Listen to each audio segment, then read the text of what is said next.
어, 10, 네, 16장에서 어떤 내용이죠? 아브라함은 사레의 말을 따라서 여종 하갈을 통해서 이스마엘 아들을 얻게는 됩니다. 근데 이것은 인간의 방법이기 때문에 하나님이 원하시는 방법이 아니었어요. 결국 또다시 인간의 방법으로 살아가려고 했던 아브라함은 그 실수의 대가로 하나님과 무려 13년이나 친밀한 그 관계가 단절이 되고 맙니다. 그러나 사랑의 하나님께서는 아브라함을 버리지 않으셨고 포기하지 않으셨고 다시 찾아와 주셔서 새로운 기회를 주시죠. 그래서 그 증거로 13년이 지난 99세 때에 다시 찾아와 주셔서 약속을 갱신해 주시고 그 증거로 이름을 아브람에서 아브라함으로 바꿔주시게 되는 거죠. 여기까지가 이제 저번 주 이야기입니다. 그래서 아브라함이라고 이름을 바꿔주면서 너는 열국의 아비다. 그래서 온 세상 가운데 하나님의 이름을 전하고 또 하나님의 축복을 상속시킬 축복의 근원으로 하나님께서는 아브라함을 이렇게 세워 주셨다라는 것이죠. 자, 그럼 오늘은 약간 말씀을 스킵해서 22장의 말씀을 우리가 함께 나눠보도록 하겠습니다. 어, 창세기 22장을 보면은 우리는 정말 좀 극적인 장면과 마주하게 됩니다. 100세에 얻은 아들 이삭을 희생 제사로 바치라는 잔인한 명령의 말씀을 하나님께서 아브라함에게 명령하시죠. 그래서 오늘 우리가 읽은 그 본문의 22장 1절에서 이렇게 시작합니다.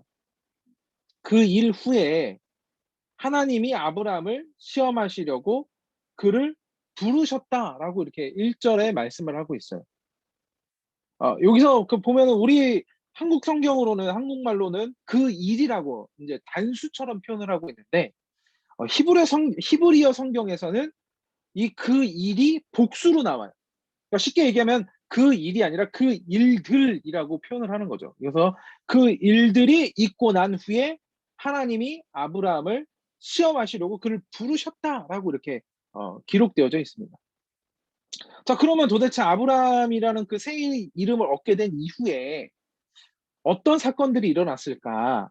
뭐 대략 18장에서 21장까지의 내용들이겠죠. 네, 그 중에 이제 큰 사건이 이제 크게 세 가지로 말을 할 수가 있습니다. 첫 번째로 먼저 소돔과 고모라 성의 멸망이 있었어요. 하나님의 심판으로 유황과 불이 비처럼 쏟아져서 소돔과 고모라의 모든 것이 멸망당했죠. 사람도 가축도 농작물도 모두 불타 사라지게 되었습니다. 그 조카 롯의 일가만이 아브라함의 기도로 간신히 그 환난에서 구출되었을 뿐입니다. 자, 두 번째 사건. 아브라함이 그랄 땅으로 이사를 했습니다. 왜 그랄 땅으로 이사를 했는지는 기록에 나타나 있지는 않아요. 근데 그랄 땅으로 이사를 했다라고 말씀이 정해져 있어요. 근데 그곳에서 또 어떤 일이 벌어지게 되느냐? 아브라함이 아내 사라를 빼앗기는 수모를 다시 한번 겪게 됩니다. 예전에도 말씀을 드렸죠. 12장에서도 보면은 그 가나안 땅을 약속의 땅 가나안 땅을 떠나서 애굽 땅으로 내려갔을 때에 그때 애굽 왕에겐 자기 아내 사라를 빼앗기게 되죠. 그와 비슷하게 그랄 땅으로 이사했을 때에 그랄 왕 아비멜렉에게 아내 사라를 빼앗기는 수모를 다시 한번 겪게 됩니다. 근데 하나님께서 또 마찬가지로 아브라함을 보호해 주셔서 아비멜렉에게 직접 나타나시고 사라를 아브라함에게 돌려보내게 하십니다. 그래서 이후에 하갈과 이스마엘이 아브라함의 집에서 추방을 당하게 되고 이제 아브라함과 아비멜렉이 언약을 세우게 되는 그런 말씀이 이제 나오게 됩니다. 그러니까 두 번째 사건은 뭐 사라를 뺏기게 되었다. 이제 그렇게 큰 사건으로 보시면 되고 이제 세 번째 사건이 뭐냐면은 이 모든 사건보다 아주 중요한 사건이 있었어요. 뭐냐? 바로 하나님의 약속대로 이삭이 태어났던 거예요. 지금도 그렇지만은 당시로서 나이 100살에 자녀를 낳는다는 것은 의학적으로 또 생물학적으로 거의 불가능합니다. 기적과도 같은 일이었다는 것이죠. 그런데 이러한 모든 일들이 아브라함에게 일어나게 되었다라는 거예요. 왜? 하나님께서 약속해 주셨고 그것을 성취해 주셔서 100 세의 아들 이삭, 믿음의 아들 이삭을 얻게 되었다라는 거예요. 자, 이런 모든 일이 일어난 이후에 오늘 본문 22 장에서 하나님께서는 다시 아브라함을 부르셨다라고 말씀하고 있어요. 아마도 이때 당시 아브라함의 어떤 그 상황을 보게 되면은 자신이 육신적 인간적인 방법으로 낳은 이스마엘을 추방시키고 집에서 내보낸 이후에 오직 그 하나님께서 주신 아들 이삭에게만 모든 애정을 쏟으면서 살았을 거예요. 모든 포커스가 오직 이삭, 모든 관심이 다 이삭에게 쏟아졌을 거예요. 아마 최고의 보물 이삭 그렇게 표현하지 않았을까 생각이 듭니다.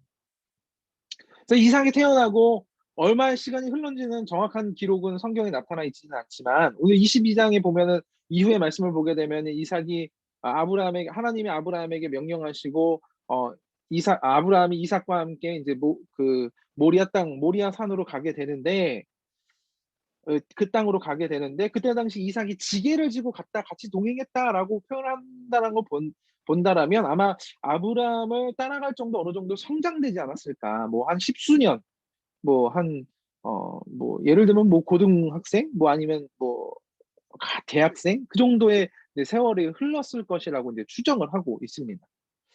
자, 그런데 그때 오늘 22장에서 아브라함의 커다란 위기가 찾아오게 되는데 바로 하나님의 시험을 만나게 됐다라는 거예요. 그 시험이 무엇이냐? 이삭을 바치라는 하나님의 명령이었어요. 성경은 하나님이 아브라함을 시험하시려고 부르셨다라고 명백하게 말씀하고 있습니다. 자, 그러면 아브라함을 시험하기 위해 주신 하나님의 명령은 무엇이었을까? 바로 하나밖에 없는 독자 이삭을 번제로 드리라는 거예요. 번제. 2절 말씀을 보게 되면 야훼께서 이르시되 내 아들 내 사랑하는 독자 이삭을 데리고 모리아 땅으로 가서 내가 내게 일러준 한 산 거기서 그를 번제로 드리라라고 이렇게 명령을 하십니다. 자, 모리아 땅은 아브라함이 살던 곳에서 걸어서 약 한 3일 정도 걸리는 곳이었어요. 그리고 이제 하나님이 말씀하신 그 제사, 번제, 뭐 이제 제사는 한 5가지로 뭐 얘기를 합니다. 뭐 번제, 요제, 속죄제, 속건제 뭐 이런 식으로 제사를 얘기를 하게 되는데 그중에 이제 번제라는 것이 있어요. 번제. 이 번제라는 것은 무엇이냐? 불로 태워서 하나님께 드리는 제사를 번제라고 해요. 근데 어때요? 살아있는 짐승을 불 붙여서 태우면 어때요? 그 짐승이 난리가 나니까 발버둥을 치니까 살아있는 짐승을 그냥 바로 불로 태워서 죽일 수는 없었습니다. 태워서 하나님께 드릴 수가 없었어요. 그 번제도 순서가 있었어요. 그래서 번제를 드릴 때는 먼저 제물을 피 흘려 죽겠어요. 그러니까 예를 들면 딱 목을 딱 칼로. 그래서 피를 다 빼는 거예요. 안전하게 피 한 방울도 남지 않게 다 뺀 다음에 그리고 그 이후에는 짐승을 칼로 각을 떠요. 해체를 하는 거야. 그러니까 뭐 예를 들면 삼겹살, 뭐 뭐죠? 토마호크, 뭐 티본 뭐 이런 식으로 막 갈비살 이렇게 우리가 뭐 소를 먹을 때도 이렇게 다 부위가 있잖아요. 그쵸? 그렇게 각을 다 뜨는 거예요. 해체를 하는 거예요. 그래서 제사에 쓸 수 있는 것과 없는 것들을 구별하여서 하나님께 제사를 드립니다. 그러니까 내장 같은 건 다 버리는 거죠. 그러니까 뭐 살코기 그런 부분만 다 띄어 가지고 다 뼈 버리고 인제 이렇게 각으로 띄어서 그러니까 하나님 앞에 이렇게 바칠 만한 것들을 구별한다라는 네. 근데 하나님께서 뭐라 그랬어요? "내 아들 사랑하는 독자 이삭을 번제로 드려라." 그럼 어떻게 되는 거예요? 아브라함 입장에서 어떻게 되는 거예요? 이삭을 바치라는 하나님의 명령을 들었을 때 아브라함 입장은 어때요? 아마 상상할 수 없을 정도로 엄청난 충격을 받았을 거예요. 왜 그냥 단순하게 죽여서 그냥 딱 그냥 목만 딱 따서 그냥 드리면은 그것도 힘들지만 너무나 힘들지만 손수 아들을 죽이는 것도 힘든데 그 칼로 각을 뜨고 내장과 살을 따로 구분해서 불로 태워서 하나님께 드려야 한다? 여러분들이라면 할 수 있을 것 같아요? 절대 못하죠. 저도 제 아들이 있고 자녀가 있지만 아마 못할 거야. 나는 그냥 도망갔을 거예요 아마. 그냥 하나님 다 몰라요. 그리고 숨어 버렸을 거예요. 물론 하나님의 눈을 피할 수 있는 곳은 아무도 없지만 어떻게 해서든 벗어나려고 온갖 뭐 변명을 한다든지 아마 그랬을 것 같아요. 뭐 사실 지금 우리 입장으로는 그냥 우리가 성경 말씀 읽을 때는 이미 다 결론을 알고 읽기 때문에 아 그랬구나 고개 끄덕끄덕거리는 거잖아요. 뭐 하나님의 사랑이 하나님의 그 성품을 알고 또 하나님께서는 결코 이런 사람을 바치는 제사 뭐 인신 제사를 기뻐하시는 분이 아니라는 것을 우리는 이미 알고 있기 때문에 하나님이 이 명령을 했을 때도 실제적으로 나타나지 않을 것이다. 우리가 추측을 미리 할 수 있잖아요. 우리는 이미 알고 있기 때문에 봤기 때문에. 그쵸? 성경 말씀을 통해 어 간접적으로 경험을 했기 때문에. 근데 직접 아브라함의 입장에 한번 여러분들이 대 보세요. 어땠을까?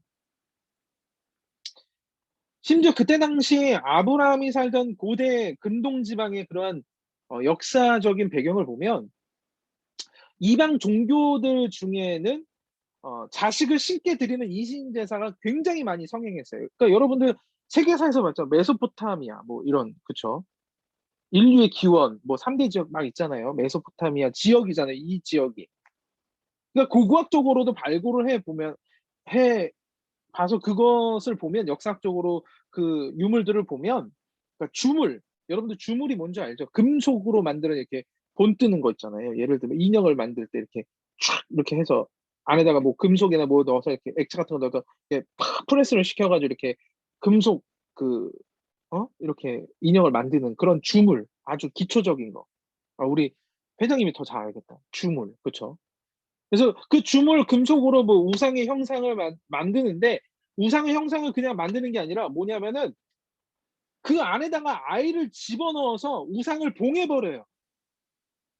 그러니까 예를 들면 이렇게 하면은 쪼끔 비하할 수도 있는데 그러니까 부처 같은 그런 형상이 있잖아요. 그쵸? 이런 상이 있잖아요. 그 상에다가 애를 집어넣어. 그다음에 뭐냐면은 그 밑에다가 불을 지펴 가지고 불에 구우는 거예요. 불에 구워 버리는 거. 그래서 어 굉장히 잔인한 인신 제사였던 거죠. 근데 이것 말고도 또 다른 많은 형태의 인신 제사가 성행을 했습니다. 뭐 불의를 걷게 한 다음에 그 길을 지나면 단칼에 뭐 처형을 해 버려 가지고 또 각을 떠서 이렇게 막 이렇게 우상에게 바치고. 그러니까 성경에 보면 몰렉이라는 그런 신이 나오는데 그 몰렉도 마찬가지로 인신 제사를 드리는 신 중에 하나였어요. 그냥 팁을 알고 계세요. 그러니까 아브라함 입장에서는 어때요? 그런 시대를 살았기 때문에 아브라함도 메소포타미아의 가나안 지방의 그런 사람이었기 때문에 늘 어릴 때부터 봐왔기 때문에 하나님이 이렇게 명령 "이삭을 내게 바쳐라. 번제를 드려라."라고 했을 때 '아 하나님이 나에게도 이런 제사를 원하시는구나.' 그냥 실제적으로 받아들일 수밖에 없었다라는 거예요. 그냥 역사적인 그런 상황에서. 그러니까 무조건 바쳐야 되는 거예요. 엄청난 아들을 바쳐야 하니 엄청난 슬픔과 고통이 아마 이 아브라함에게 말할 수 없이 찾아왔을 겁니다. 근데 아브라함은 어떻습니까? 오늘 말씀을 쭉 보게 되면은 아무 말 하지 않아요. 그냥 침묵 가운데 하나님의 명령에 순종합니다. 이삭이 왜 뭐 "희생이 제물이 되어야 합니까?"라는 그 이유를 묻지도 않았고 또 이삭이 죽고 나면 뭐 하나님이 이전에 그 아브라함에게 약속하셨던 그 언약 자손의 언약 "내가 너에게 자손을 주리라." 이삭은 인제 하나밖에 없는 아들인데 죽어 버리면 어떻게 이루게 돼요.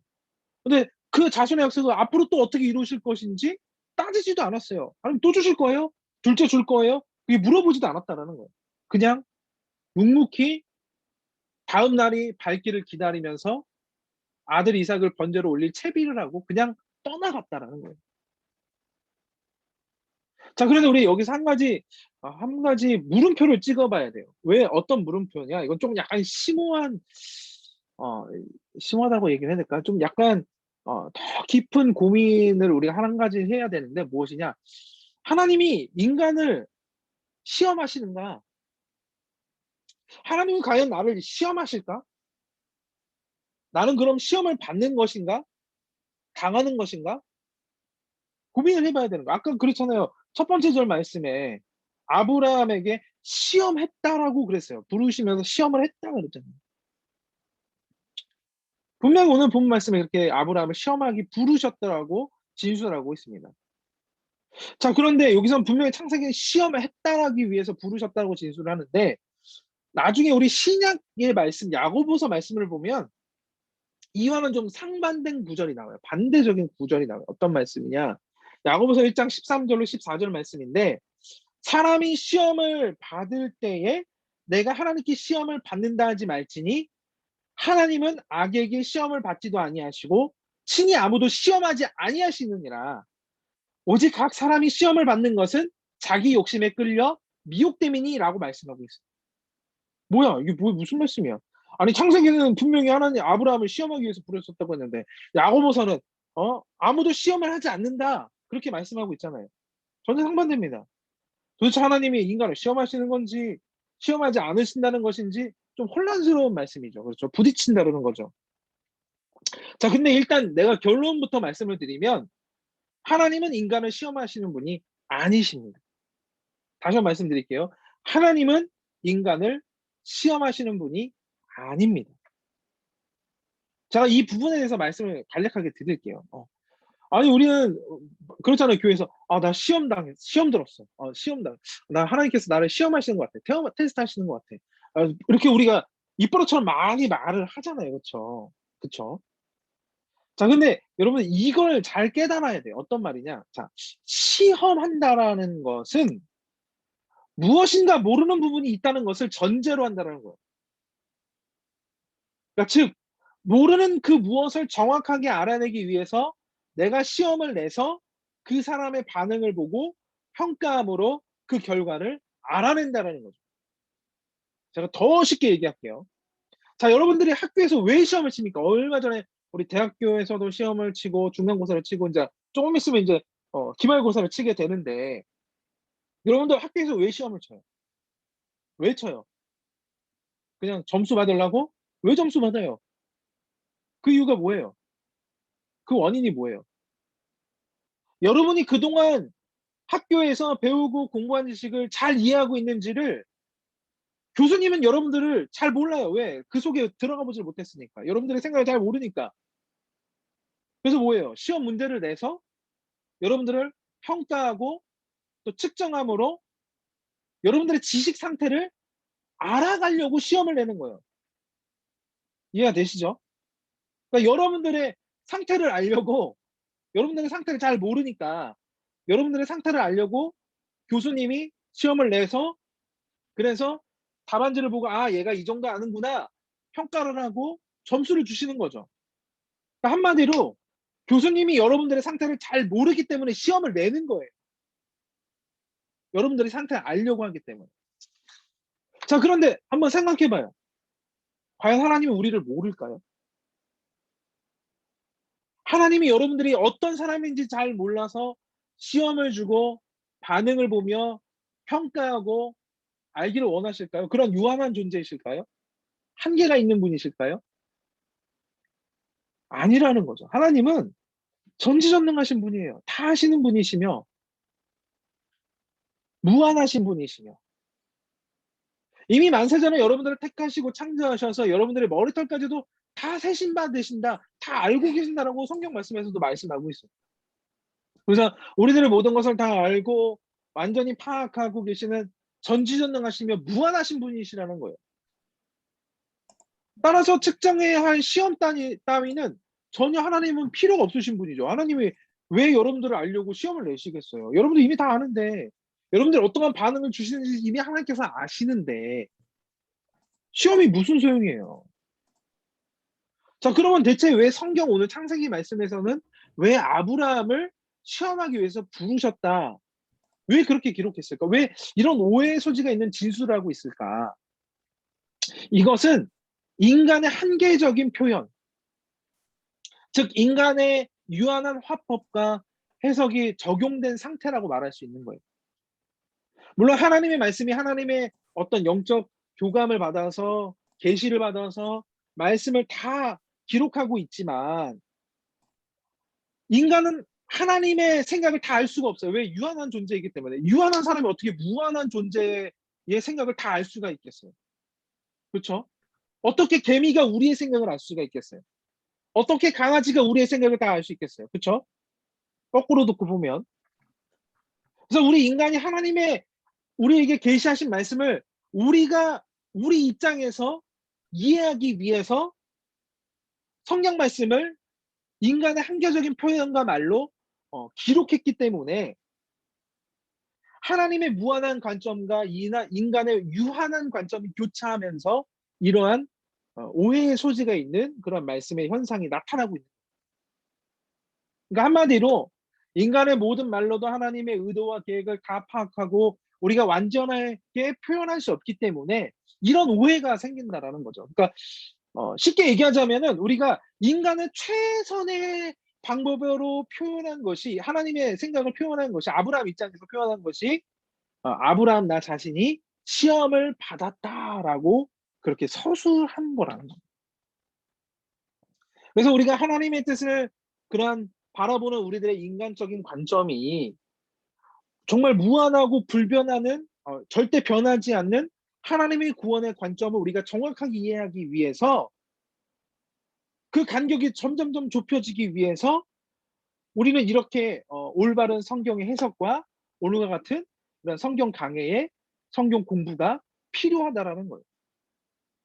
그러니까 여러분들이 예배를 드리고 말씀을 듣고 이 모든 것들이 무한하신 하나님의 뜻을 유한한 우리들의 인간의 생각으로 이해하기 위해서 우리가 성경을 계속적으로 공부해야 된다는 거예요.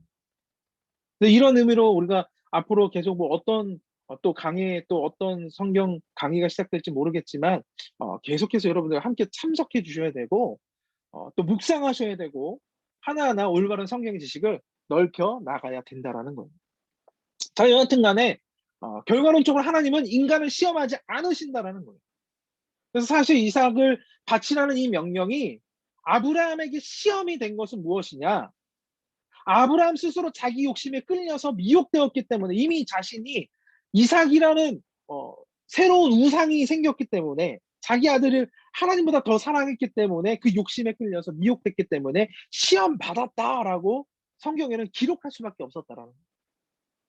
자, 이삭은 전적으로 하나님이 주신 아들이었어요. 백세에 낳은 너무나 기적과 같은 귀중한 아들이었죠. 처음에 아브라함은 이삭을 볼 때마다 저 아이는 하나님이 주셨기에 내가 얻은 아들이야. 너무나 감사해. 하나님만 경배합니다. 하나님만 따라갑니다. 하나님을 신뢰합니다. 아마 굉장히 이삭의 존재로 인해서 더욱더 하나님을 신뢰하고 깊이 하나님을 사랑했을 거예요. 근데 시간이 흐르게 되죠. 어떻게 돼요? 연약한 우리들의 마음이 역전이 되죠. 바뀌죠. 변질되게 되는 거예요. 하나님으로 받던 첫 번째 보물이 이삭이었는데 이제는 그 보물이 그 사랑이 너무나 이삭이 사랑하는 마음이 커지게 되어서 하나님께 드려야 할 사랑이 이제는 역전이 됐다는 거예요. 그러니까 이삭을 더 사랑하게 됐다는 거죠. 이삭이 하나님의 말씀이 보물이 되고 하나님을 경배하는 것이 더 큰 보물이 되어야 되는데 이삭이 큰 보물이 되었다는 거예요. 우상이 되어버렸다는 거죠. 자, 하나님께서는 아브라함을 불러서 명령하실 때 뭐라고 말씀하세요? 너 내 아들 네가 사랑하는 독자 이삭이라고 뼈 있는 말씀을 하세요. 너 아들 네가 너무 사랑하지 않느냐 그 이삭 그렇게 뼈 있는 말씀을 하신다는 거죠. 하나님이 보시기에도 아브라함이 이 독자 이삭을 당신 못지않게 사랑하는 것을 아니 당신보다 더 이상으로 사랑하는 것을 하나님이 알게 되신 거예요. 자, 그래서 우리가 이 세상에서 우리가 누리고 있는 모든 것들 누가 주셨어요? 하나님이 주신 거잖아요. 그래서 하나님보다 내가 가진 것을 더 사랑하고 소유하려고 애쓰게 된다라면 이제 그것이 하나님보다 역전하게 된다라면 결국에 그것으로 인해서 우리가 어떻게 돼요? 빼앗기게 된다라는 거예요. 시험 들게 된다라는 거예요. 오히려 사람을 시험에 들게 하는 원인이 된다라는 거죠. 엄밀히 말해서 우리들의 인생 가운데 우리들이 소유한 것은 무엇밖에 없느냐? 죄밖에 없다 그래요. 죄밖에. 여러분들 성 어거스틴 들어보셨죠? 성 어거스틴. 그 성 어거스틴은 우리에게 이렇게 말하면서 가르칩니다. 죄를 제외하고는 전적으로 우리의 것이라고 할 수 있는 것이 하나도 없다. 그렇잖아요. 우리들 인생 가운데 매일매일 저지르고 매일매일 쌓아나가는 것이 뭐밖에 없어요? 죄밖에 없잖아요. 그러므로 우리에게 무엇이든지 하나님이 도로 찾으시려고 할 때에 하나님을 향한 섭섭한 마음을 가져서는 우리는 안 된다라는 거예요. 우리가 찬양에도 있잖아요. 이 생명도 달라지면 내가 십자가에 다 내려놓겠으니. 따라서 우리가 이 시험이라고 하는 이 생각하는 이 모든 것들 다 불신앙으로 인해 우리들의 판단이 이미 흐려졌기 때문임을 여러분들 자각하시고 오직 하나님의 선하신 말을 인정하고 믿음을 일어서고 하나님께 온전히 다 내어드릴 수 있는 우리 모두가 되기를 간절히 소망합니다. 어, 지금 여러분들 어떤 시험을 겪고 있어요? 혹시 이 시험이 하나님께로부터 왔다고 원망하거나 불평하거나 불만을 내어 쏟아버리고 있지는 않습니까? 특히나 이 코로나 때에 얼마나 더 그러겠어요. 그죠? 예배드리지 못함을, 함께 모이지 못함을, 교회에 대한 불평, 우리 인생에 대한 불평, 나의 삶의 불평, 내 건강의 불평, 뭐 불평투성이잖아요. 그쵸? 그때 여러분들 내가 시험 들었다. 그래서 이 모든 시험이 정말 하나님께서 나에게 주신다. 원망하고 불평하고 불만을 쏟아내고 있지는 않은지 한번 뒤돌아봤으면 좋겠습니다. 그래서 오늘 이 말씀을 통해서 우리의 이 모든 시험은 하나님께서 주시는 것이 아니요 다 우리의 욕심과 불신앙에서 우리들의 한계적인 그러한 믿음에서 온 것임을 여러분들이 자각하고 깨달으시기를 바랍니다. 그리고 그 상황에서 여러분들 새롭게 돌이키셔서 이제는 오늘 이 말씀을 통해서 오직 하나님의 음성을 다시 들으려고 집중할 수 있는 우리 모두가 되기를 간절히 소망을 드립니다. 자, 여하튼 이 아브라함은 결국 하나님의 명령에 순종하여서 이삭을 데리고 이제 모리아 땅으로 가게 되고 이삭을 죽이는 신용만 하는 것에 그치지 않고 정말 이삭을 죽이려고 합니다. 그래서 결국 이 모든 모습을 통해서 하나님께서는 아브라함의 믿음을 인정하시고 나를 더 사랑하는 것을 더 이제 인정해 주시고 또 아브라함을 또 신뢰해 주심으로 말미암아 다시 한번 아브라함을 축복해 주시고 이삭을 살려 주실 뿐만이 아니라 하나님의 온갖 축복 근원 그 자체로 삼으시는 것이 나타나게 됩니다. 그래서 말씀 16절로 17절, 18절 말씀 보게 되면 다시 한번 또 말씀하시죠. 너를 번성하게 하고 별과 같게 하고 모래 같게 하고 너가 만민의 복을 너로 인하여서 만민이 복을 받게 될 것이다. 축복의 근원으로 삼아 주시는 것을 말씀 볼 수가 있습니다. 자, 오늘 말씀을 맺을게요. 좀 오늘 좀 내용이 길어서 급하게 지금 한 5분 정도밖에 남지 않았는데 제가 급하게 좀 이제 말씀을 마무리하겠습니다. 지금 여러분 한번 생각해 보십시오. 여러분들은 지금 어디에 서 있습니까? 시험 가운데 서 있습니까? 아니면 하나님께 어려운 상황이지만 절망의 상황이지만 그 땅 가운데서 하나님께 감사함으로 서 있습니다. 감당할 수 없는 시험 앞에서 고통 당하면서 내 인생에서 가장 길고 절망스러운 밤을 만나고 지나가고 있지는 않습니까? 그렇다면 여러분들 이 시험 속에서 하나님의 약속을 다시 한번 붙들고 오직 그분만을 의지하며 그분께만 소망을 두고 순종하기를 다짐할 수 있는 우리 모두가 되기를 간절히 소망합니다. 그때에 우리 신실하시고 성실하신 사랑의 하나님께서는 반드시 우리를 도와주실 줄로 믿습니다. 그래서 여러분들 오늘 이 어두운 밤 꼭 지나갑니다. 벌써 9시 35분을 지나가는 이 밤 금방 지나갑니다. 내일은 어떻게 되죠? 새 아침이 반드시 찾아오게 됩니다. 마찬가지로 여러분들의 인생의 그 밤 반드시 지나가게 될 것이며 하나님께서 주시는 아름다운 빛나는 그 광명의 아침이 여러분들의 인생 가운데 찾아오게 될 것입니다. 그래서 하나님 안에서 끝까지 소망을 잃지 않는 우리 사랑하는 우리 영청대 여러분 모두가 되시기를 주님의 이름으로 축복합니다. 축원합니다. 자, 감사합니다. 오늘 조금 약간 어려운 말이 좀 있었을 수도 있고 좀 약간 헷갈릴 수도 있는데 여러분들 혹시 헷갈리신다면은 다시 한번 좀 강의록 한번 보시고 또 한번 동영상도 한번 녹화본 이제 다시 우리 유튜브에다가 올려놓을 테니까 한번 보시면서 한번 그 시험에 관해서 이 시험이라는 것이 과연 나의 인생 가운데 무슨 의미가 있을까 한번 고민해보고 또 고찰해볼 수 있는 그런 시간이 되었으면 좋겠습니다. 자, 그럼 여러분들 오늘 늦은 시간까지 너무나 수고하셨고 한 4분 정도 남았는데 우리 한번 인사해 보실까요? 자.